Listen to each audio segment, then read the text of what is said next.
আমার ছেলে বলছিল, বাবা আমার সাথে কেন? আমি বলছিলাম, তোমার বাবা তোমাকে ভালোবাসে।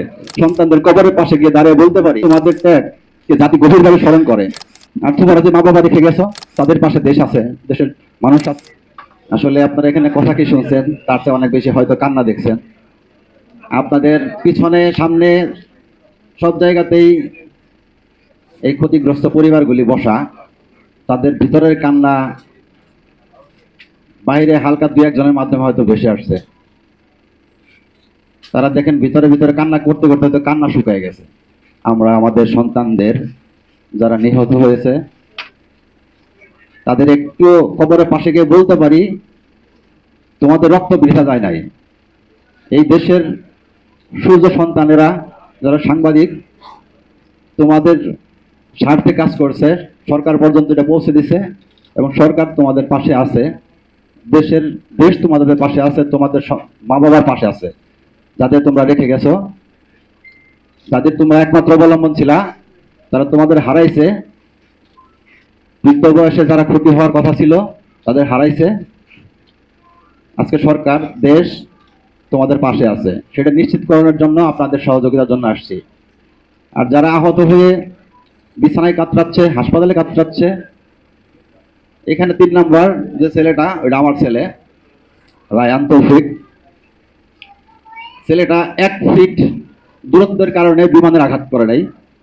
তার ফ্রেন্ড তানভীর তার থেকে 1 ফিট দূরত্বে ছিল, 1 টাইস দূরত্ব ছিল। তানভীরের মাথার মধ্যে বিমান করে আমার ছেলেটাকে আল্লাহ বাঁচাই দিচ্ছে। আহত হয়েছে 22% আছে, 55 দিন হাসপাতালে থেকে বাসায় ফিরছে। প্রতিনিয়ত ভয়ে থাকি কখন কি হয়ে যায়, আর হাঁকে যায় কিনা, শরীর বেঁকে যায় কিনা।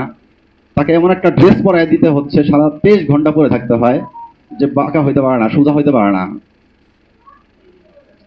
কখনো যদি আসেন, কোনো যদি হাসপাতাল দেখবেন আপনারা, তাদের চিত্রগুলি, তাদের প্রতিদিনের মুভমেন্টগুলো দেখবেন যে আসলে কিভাবে ওরা বেঁচে আছে। আমার ছেলে বলছিল, বাবা আমার সাথে কেন? আমি বলছিলাম, তোমার বাবা তোমাকে ভালোবাসে, আল্লাহ তার জন্য তোমাকে দিছে। তো আমাদের ভিতরের কষ্টগুলো প্রকাশ করার একমাত্র রাস্তা আপনাদের মাধ্যমে আমরা পাইছি। আসলে সরকার কোনোভাবে আমাদের কাছে আসে নাই।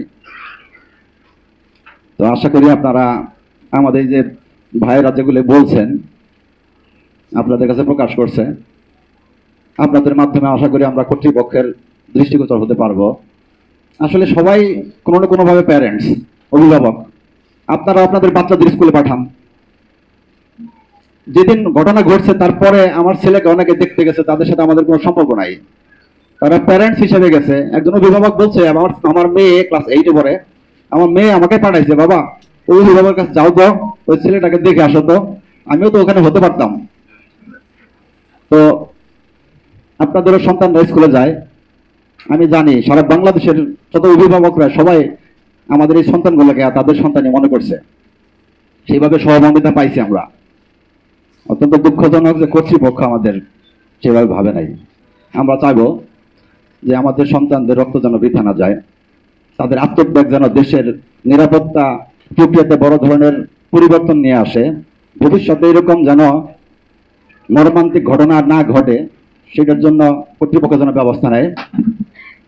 আমরা যেন বুক উঁচু করে সন্তানদের কবরের পাশে গিয়ে দাঁড়িয়ে বলতে পারি, তোমাদের ত্যাগকে জাতি গভীরভাবে স্মরণ করে।